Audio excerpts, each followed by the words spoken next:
हुजूर को दफन करके लौटे, तदफीन से फारग हुए, कब्र मुबारक में उतारा, हुक्म पूरा किया।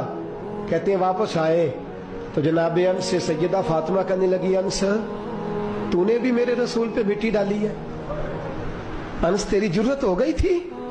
फरमाते उस वक़्त फातिमा का पहला आंसू गिरा और फिर 6 महीने हुजूर के बाद हयात रही, मैंने उसके आंसू ही गिरते देखे। लोग सो जाते, वो हुजूर के रोज़े पे जाके बैठ जाती। कहते मैं समझाता बहलाता, लेकिन फातिमा कहती अली सब्र अपनी जगह, कर्म अपनी जगह। और मैं तुझे क्या बताऊं, बहन भाई पहले सारे चले गए, वालदा पहले छोड़ गई, अब हुजूर अलैहिस्सलातु सलाम ने भी पर्दा डाल लिया है, मुझे चार और जानिब कुछ दिखाई नहीं देता। कहते हैं 6वां महीना था हुजूर के विसाल को। एक दिन मुस्कुराती हुई फातिमा घर आई रोजे से रात को बच्चों के साथ, तो शेर खुदा कहने लगे, मैंने कहा फातिमा बड़े दिनों के बाद मुस्कुराते देखा, क्या बात है?